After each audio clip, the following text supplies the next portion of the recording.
tired. Do you want to sit up here with me? I'll tell you a story.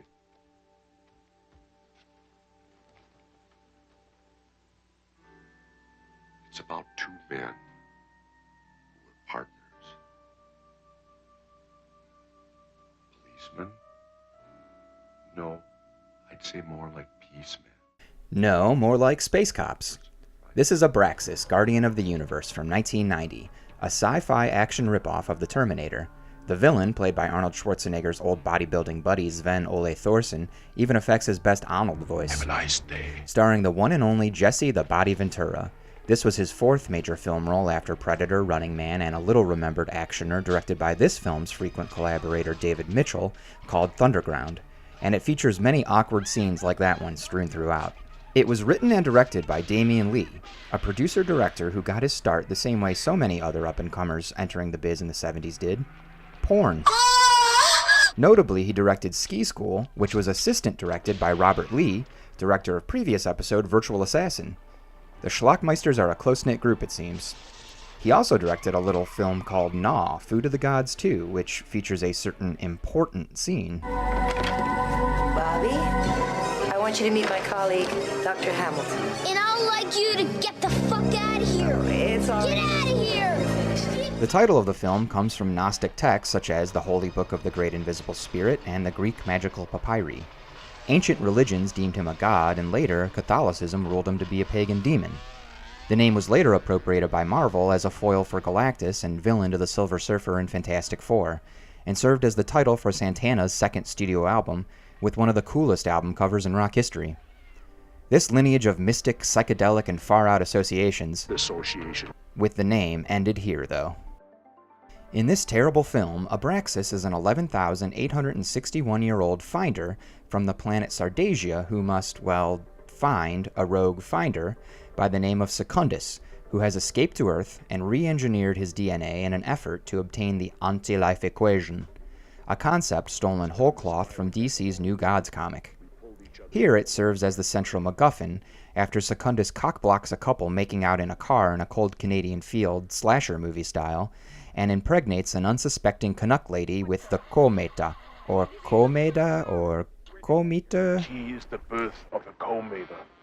The Cometa via the preferred Sardasian coupling method. I really do need your body.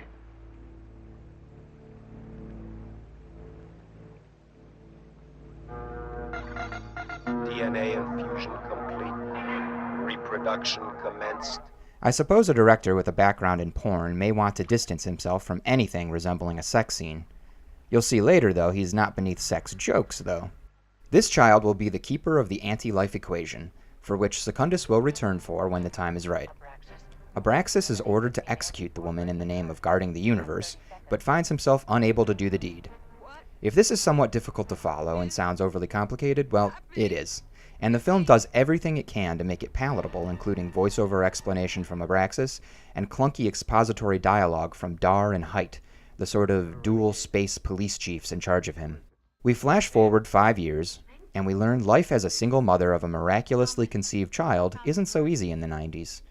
Too bad, because bastards seem to be socially acceptable at least as far back as the 70s. You see, Mother never married, and I'm, well, illegitimate. Oh, hell. Nobody gives a damn about that sort of thing nowadays. We see the mute Thomas learning language with the same audio equipment Baby uses for his lo-fi remixes in Baby Driver.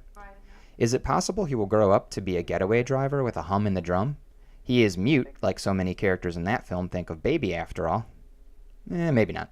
Principal Rick Latimer, unfortunately played by Jim Belushi, reprising his role from 1987's The Principal, informs her that her son is constantly picked on, so maybe she should put him in another school.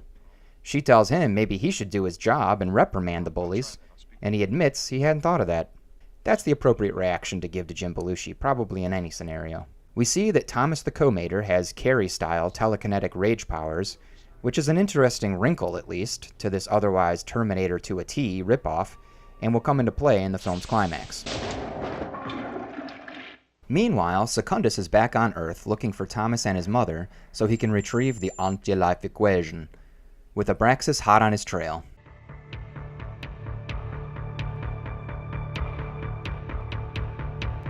This results in some goofy action scenes, one including Secundus stealing a Jeep from a yuppie camping family. These really aren't half bad since they feature practical stunt work. The only catch is the elevator jazz. The whole score is as Muzak-y as possible, regardless of how inappropriate it might be for the scene.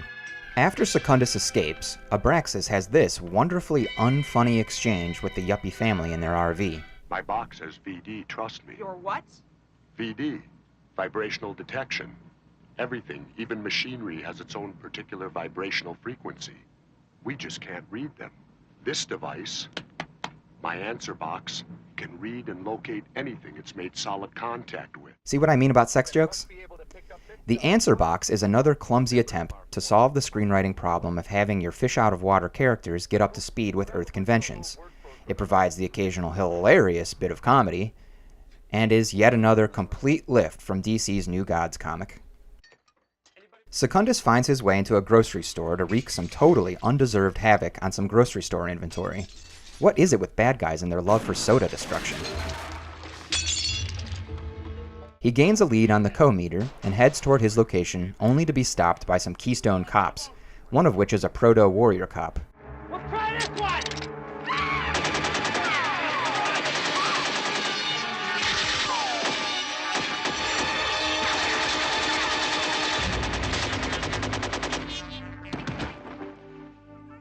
Secundus makes it to Tommy and his mother's, but Abraxas shows up just in time to stop him.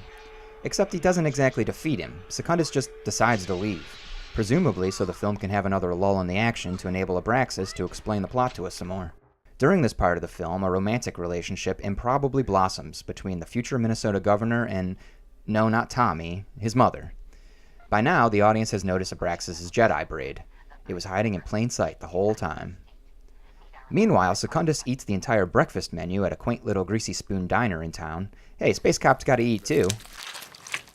The script finally decrees he's ready to pursue the co-mater again by single-handedly besieging Tommy's school, except Tommy's not there. He's en route with Abraxas. Well, Tommy ends up kidnapped by Secundus, and Abraxas must pursue him once again, this time to that old reliable staple of 80s and 90s action films, the abandoned warehouse. During the sequence, Prime Mover's Strong As I Am plays faintly on the soundtrack, then fades away, as if to say, sorry to use this song, it was a bad idea, we see that now, we'll just go. The track is inextricably linked to the 1986 Michael Mann cult classic Manhunter, where it was put to use much better. Anyway, the film concludes here, and I won't reveal the ending in case you want to actually see it. I can't recommend it, but at only 87 minutes, it may be fun to throw on with some friends. You can make it into a drinking game. Anytime someone says co-mater, finder, or answer box, take a drink. You will be dead by the end, so don't actually do that.